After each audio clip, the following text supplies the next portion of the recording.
इन दिनों भारत ही नहीं बल्कि दुनिया भर में G20 शिखर सम्मेलन की चर्चा है। ये सम्मेलन दिल्ली के प्रगति मैदान में 9 सितंबर से शुरू होकर 10 सितंबर को इसका समापन हो जाएगा। लेकिन यह G20 है क्या और इसका फायदा क्या है? G20 का शिखर सम्मेलन ग्रुप ऑफ 20 भी कहा जाता है। यह आर्थिक सहयोग का प्रमुख मंच है। G20 का मंच अंतर्राष्ट्रीय आर्थिक मुद्दों को निर्धारित करने में एक महत्वपूर्ण भूमिका निभाता है। इसके अलावा आर्थिक स्थिरता, वैश्विक व्यापार, ग्लोबल चैलेंज से लेकर कई मुद्दों पर भी राय तय करने में G20 की अहम भूमिका होती है। G20 समूह का गठन हुए करीब 24 साल हो चुके हैं। इस दौरान कुल 17 G20 बैठकों का आयोजन हो चुका है। नई दिल्ली में यह 18वां G20 शिखर सम्मेलन होने जा रहा है।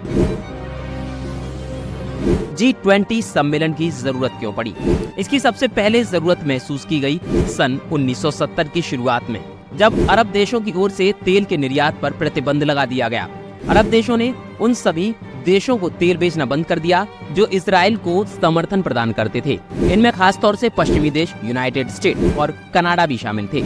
इस तरह की विषम परिस्थितियों से निपटने के लिए अमेरिका ने एक ऐसे संगठन का निर्माण करने का सोचा जो वैश्विक रूप से ऐसी स्थितियों से निपट सके। इसके लिए सबसे पहले सन 1975 में G7 सम्मेलन का आयोजन किया गया, जिसमें 7 देशों को शामिल किया गया, जिसमें दुनिया की सबसे बड़ी विकसित और उन्नत अर्थव्यवस्था वाले देशों को शामिल किया गया। इनमें Canada, France, Germany, Italy, Japan, Britain और अमेरिका शामिल थे। इसे ग्रुप ऑफ 7 भी कहा गया। 1975 के बाद लगातार G7 सम्मेलन के आयोजन हुए और बारी बारी इस समूह की अध्यक्षता प्रत्येक देश को प्राप्त होने लगी। साल 1998 में G7 के सभी देशों के फाइनेंस मिनिस्टर्स ने एक बैठक की और दुनिया की उभरती अर्थव्यवस्थाओं वाले सभी देशों को एक मंच पर लाकर फाइनेंशियल क्राइसिस से निपटने की योजना बनाने पर तैयारी करने की चर्चा करने का निर्णय लिया और इस तरह गठित हुआ G20 समूह, जिसमें 19 देश और एक यूरोपियन यूनियन शामिल है। इस संगठन का उद्देश्य विश्व के समक्ष आर्थिक चुनौतियों का सामना करना और उनका हल निकालना है। G20 में भारत, अमेरिका, चीन, रूस, Brazil, Canada, Argentina, Australia, France, Germany, Indonesia, Italy, Japan, Mexico, Korea गणराज्य, सऊदी अरब, दक्षिण अफ्रीका, तुर्किया, यूके और यूरोपियन संघ शामिल हैं। G20 में 2 तरह के ट्रैक काम करते हैं, जिनमें पहला ट्रैक वित्त का है, जिसका नेतृत्व वित्त मंत्री और सेंट्रल बैंक के गवर्नर करते हैं। दूसरा ट्रैक शेरपा का है।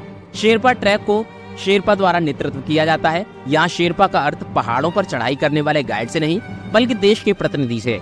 पहले यह शेरपाई मुद्दों के संदर्भ में चर्चा करते हैं और उसके बाद देश के राष्ट्राध्यक्ष तथा वित्त मंत्री, गवर्नर आदि चर्चा में शामिल होते हैं।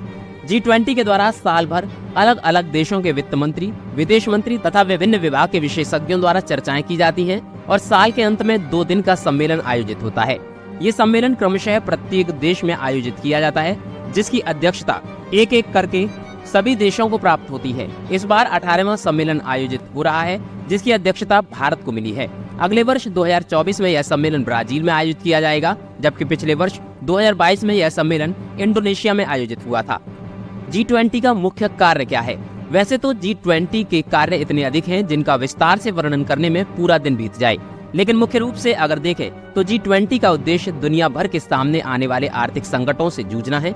इसके अतिरिक्त पर्यावरण समेत विभिन्न संकटों और अन्य मुद्दों पर भी इस सम्मेलन में चर्चा की जाती है। साथ ही उनसे निपटने के लिए तैयारी भी की जाती है।